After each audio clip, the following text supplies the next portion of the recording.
Creative Magic Club.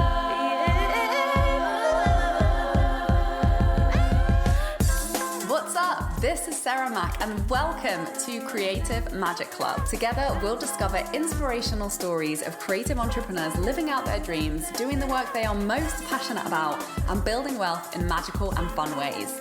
While building a six-figure income as a writer and coach, helping other women to launch their dream businesses, I've connected with so many incredible people and seen it proven again and again that you can thrive financially doing whatever it is you are passionate about. I am here to share life-changing strategies for mindset, making money, and reaching more people with your work in a business and life filled with creativity, freedom, and fun.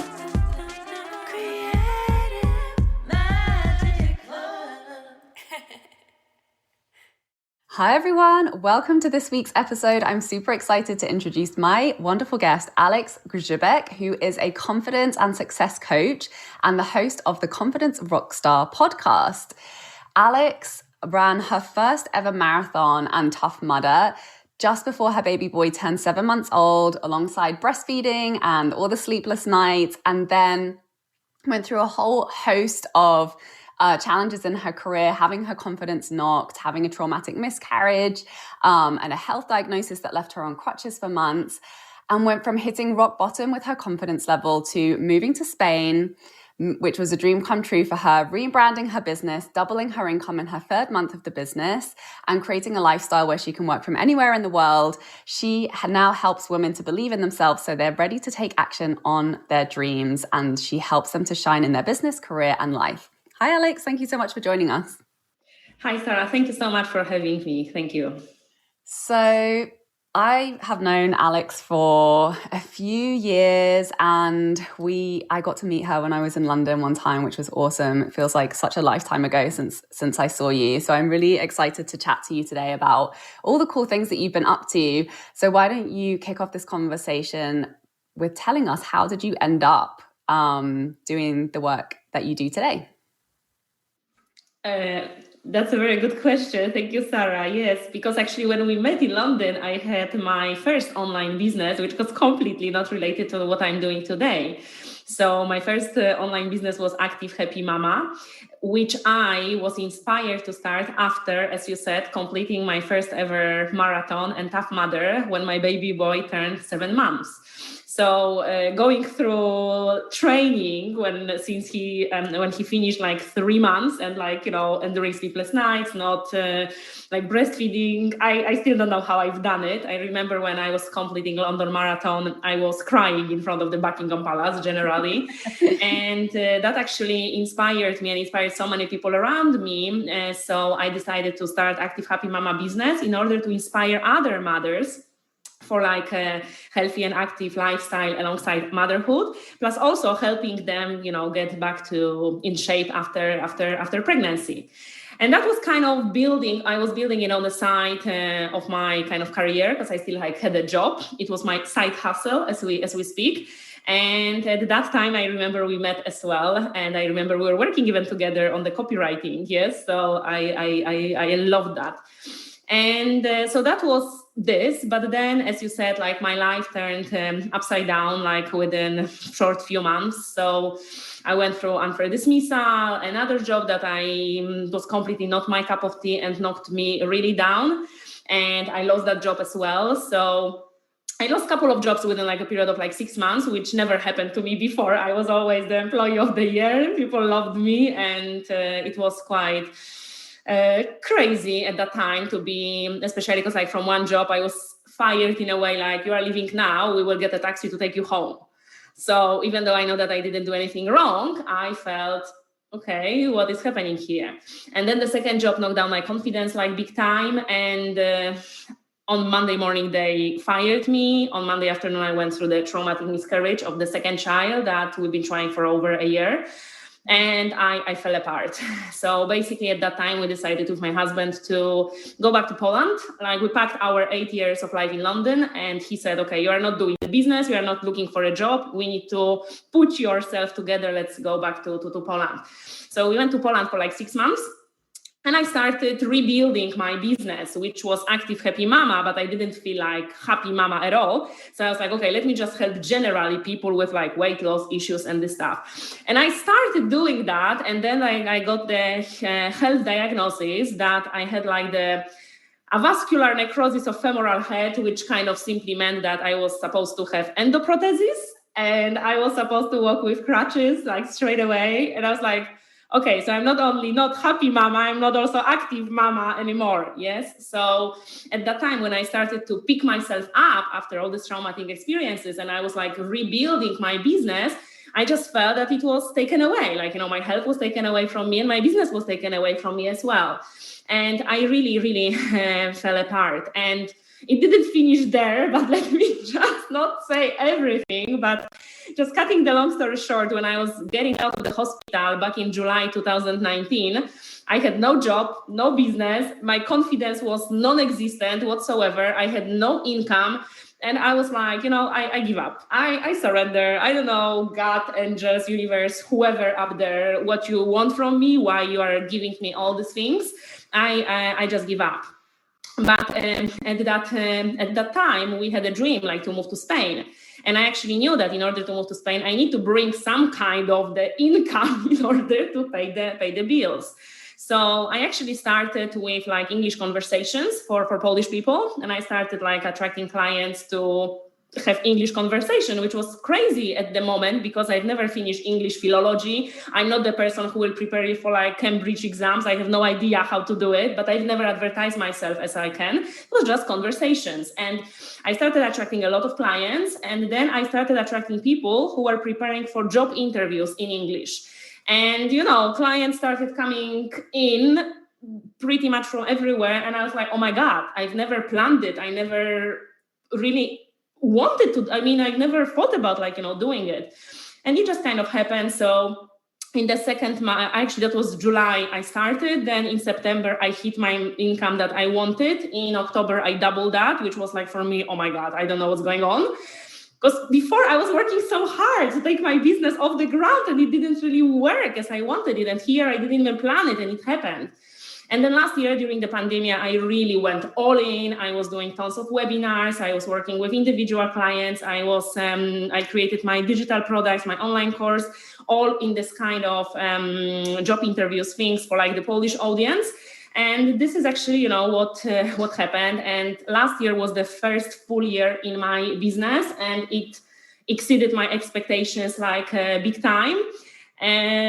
However, at the moment, I'm ready for something different.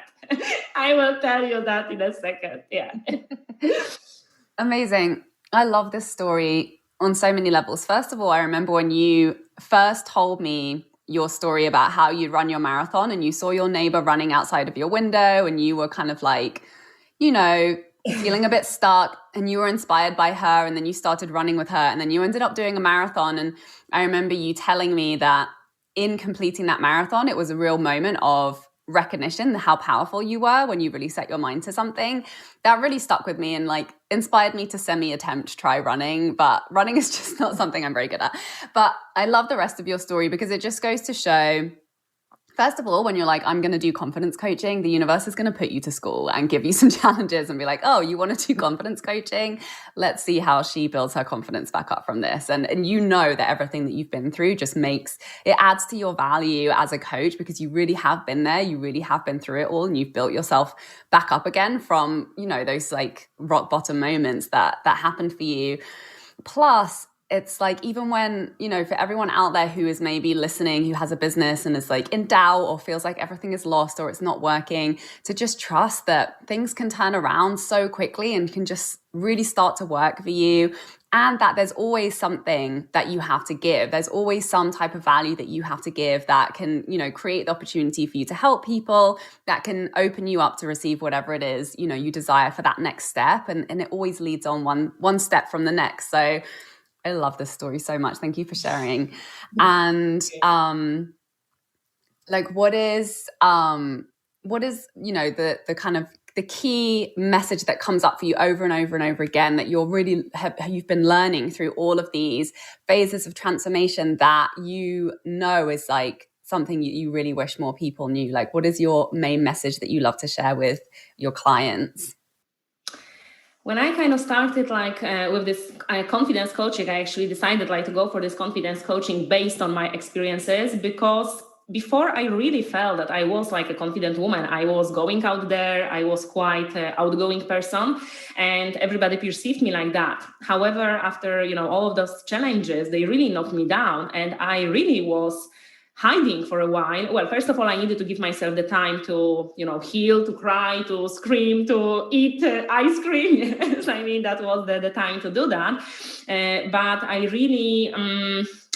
I really felt ashamed, even to admit that all these things happened to me, because I felt that people, I don't know, would judge me. Everybody always thought that, oh, she's such a strong superwoman. And, now I'm going to say, well, actually, it's not all rainbows and roses. And it took me a while to actually open up about it. But once I started opening up about it, I could see that I started helping so many people, because I got so many messages, so many even clients just out of opening, because they said, oh my God, I always thought that your life is just perfect. And, you're now saying this, and everybody could take something from my story that resonated with this person. And that's kind of opened up the new business for me. But also when I started working with people on these English conversations, plus preparing them for job interviews, what really hit me was that beautiful, amazing, knowledgeable, experienced, skilled, educated women, they were coming to me with CV that I was like, oh my God, how am I going to help her? She's just rocking it. Yes, she's like a superstar. And after 5 minutes of conversation with her, I knew what is the problem. She totally didn't believe in herself. So even though she had the best CV in the world, she had the most amazing skills and experience, she couldn't see that this way, and she couldn't sell it during the job interview. So I was like, I can't believe why this wonderful woman, they can't. And this is the job that I'm doing right now. So most of my work, I work with clients one-to-one in confidence coaching, and generally helping them create the life they love. But also I prepare people for job interviews. And I mean majority of my work is helping them build the confidence.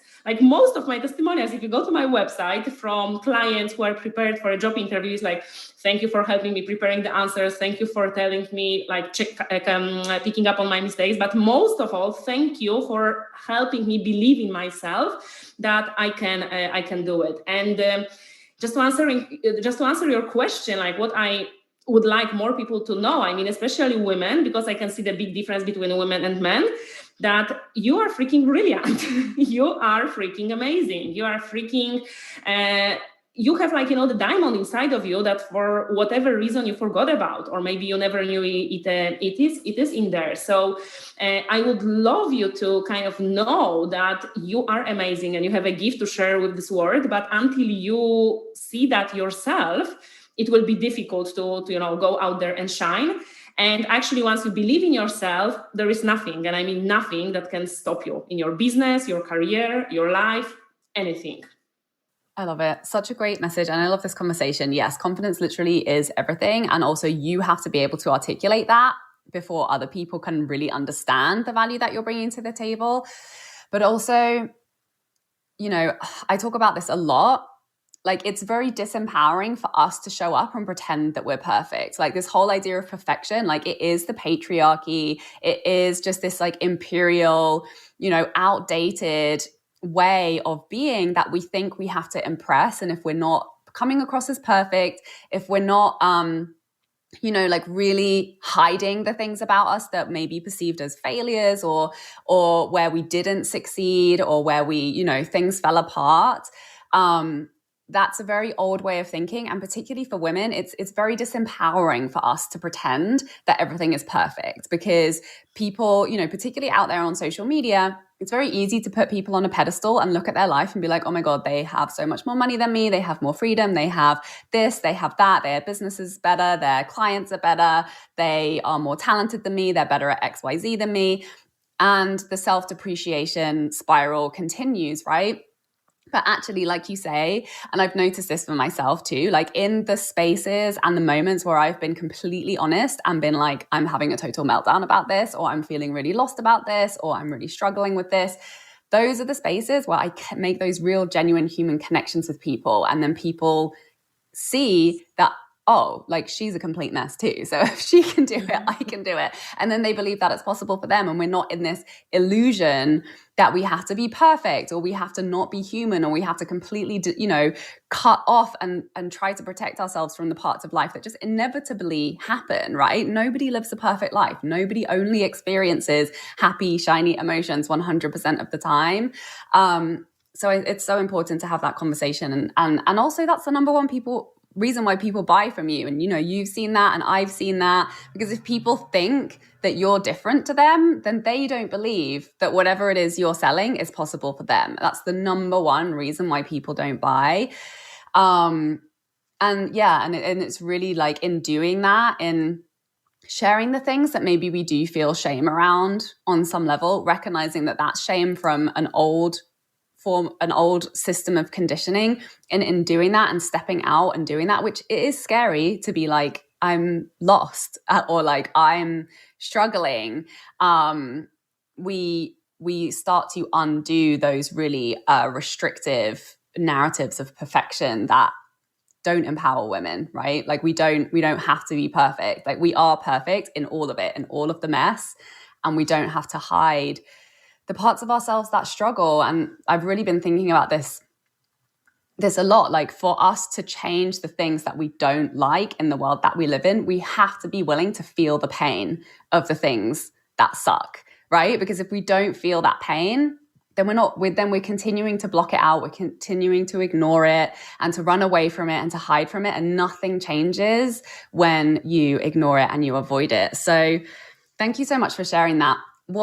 Talk to me a little bit more about like that moment where you were like moving. How did you move out of that place where you felt like everything had fallen apart and maybe, you'd lost some confidence? Like, what was it that started to shift you back into believing in yourself again?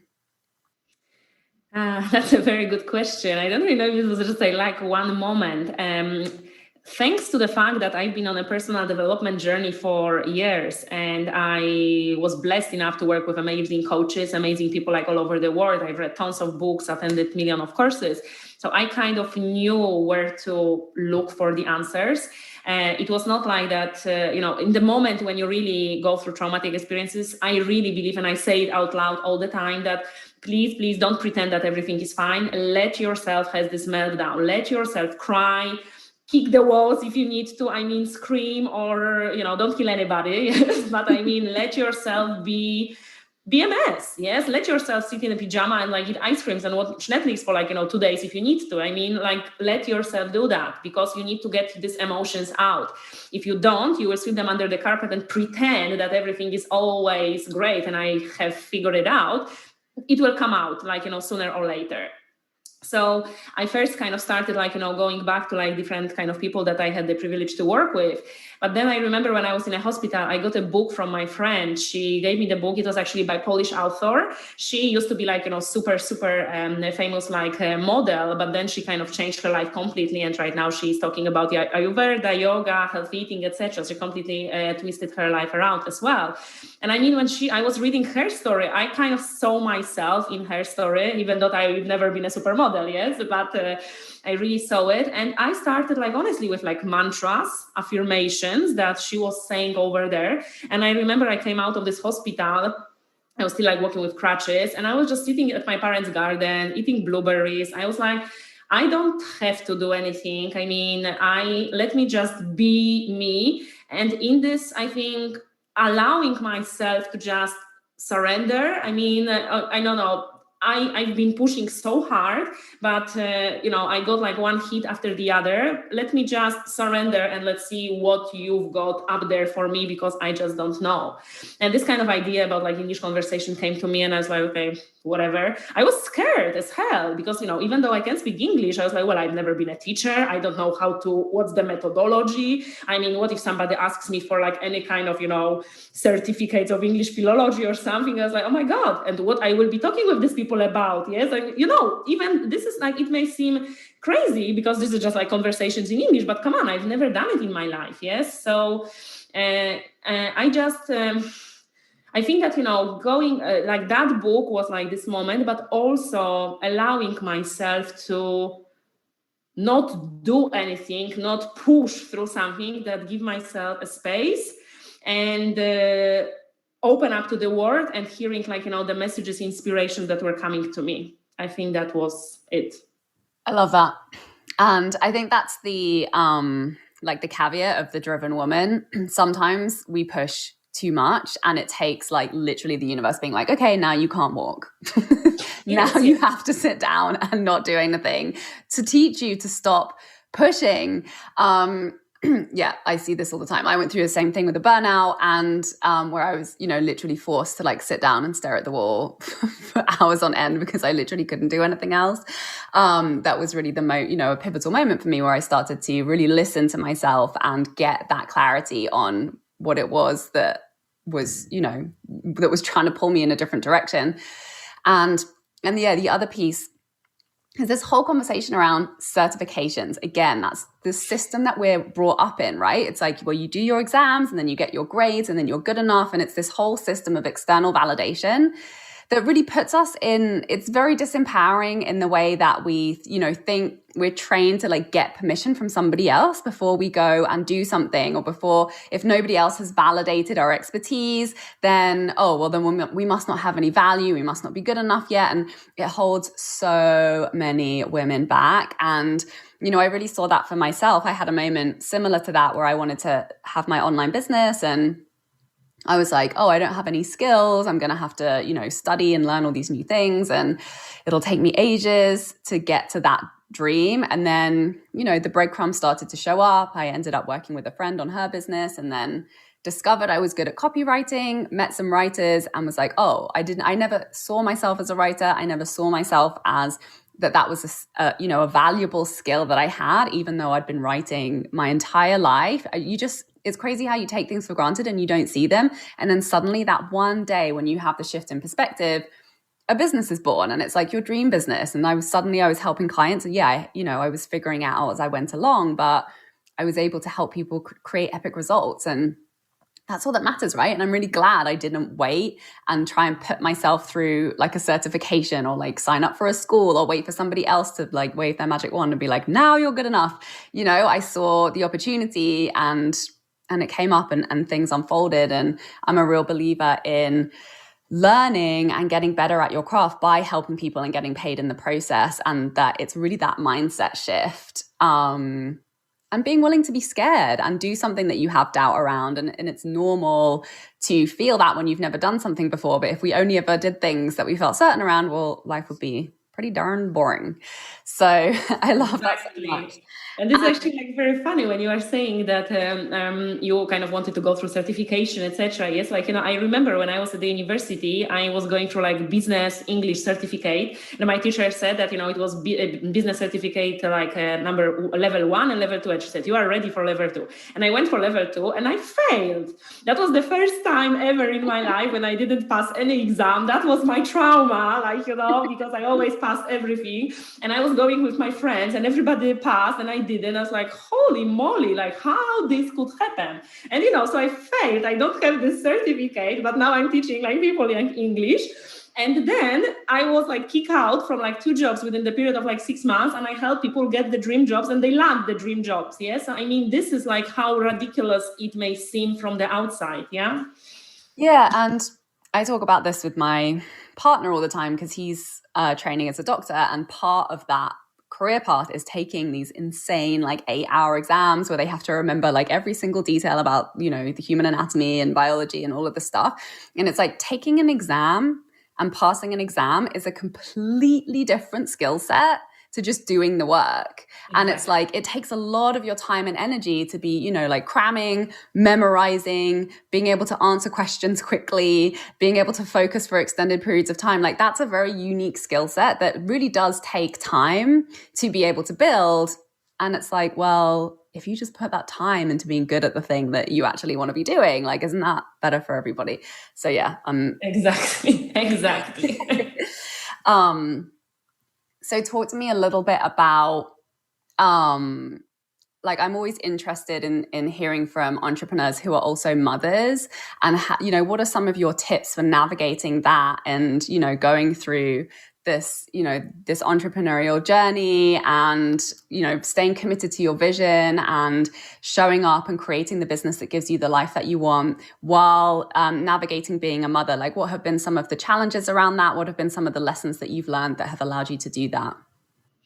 Oh my God, this is like an amazing question for another episode, I think, actually. We can talk for an hour about it, yeah. But no, I would say a couple of things. Like, first of all, becoming a mother doesn't mean that you stop being a woman. It doesn't stop you having like the dreams, desires, interests that you had before having a child.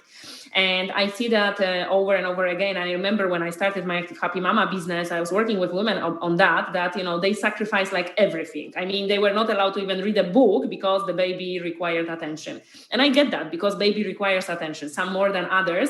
But I mean, you are still the same woman who had like some passions, interests, hobbies, or whatever that you had like before. So when many people kind of ask me like, why did you run a marathon and tough mother when your baby was 7 months? I mean, are you nuts? Yes, probably I am. But I've always been very active. Like, since I was a child, I was dancing, I was a fitness instructor later. And I've always had a lot of things going on in my life.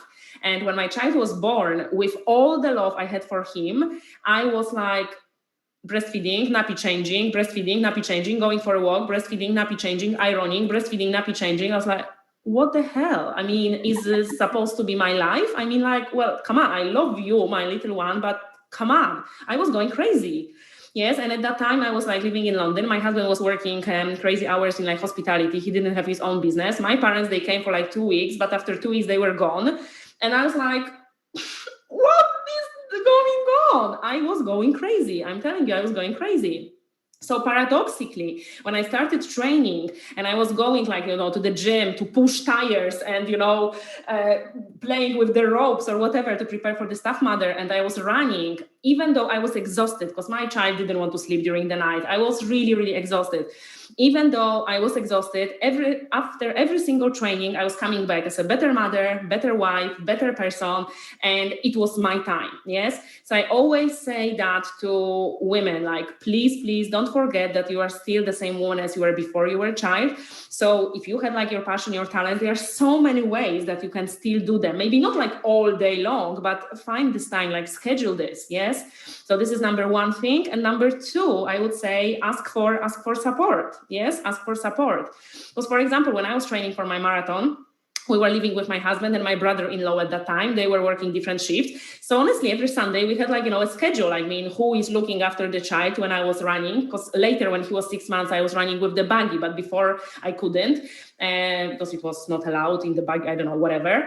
And it was like a schedule, yes. And when you ask people to help you, when something is important for you, they will do that. This is like exactly the same right now, yes. We live in Spain. We also don't have any grandparents. It's been a lockdown last year when we had our child not in the kindergarten. My husband works from home. I work from home. My husband trains for the triathlon, so he trains like twice a day, which is crazy. And we needed to make a system in order to make it work. And, last year during the pandemic, I honestly expanded my business so much.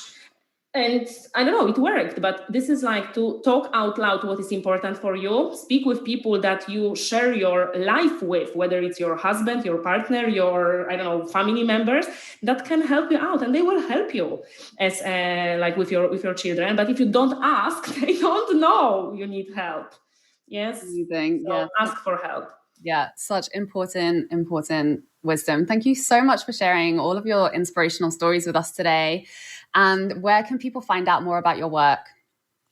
Thank you so much, Sarah. It's been a pleasure to be here, and I love your podcast. I absolutely listen to so many episodes, and they are so inspirational. So I'm happy to be here as well. You can find me at alexgrzybek.com. You can also check out my Confidence Rockstar podcast that Sarah will be a guest over there as well, sharing her story with me. So yes, you can find it on iTunes, Spotify, and other places. And I'm, of course, as Alex Grzybek on Instagram, LinkedIn, Facebook. So you can pop in there, and I'll be very, very honored to meet you in this virtual world.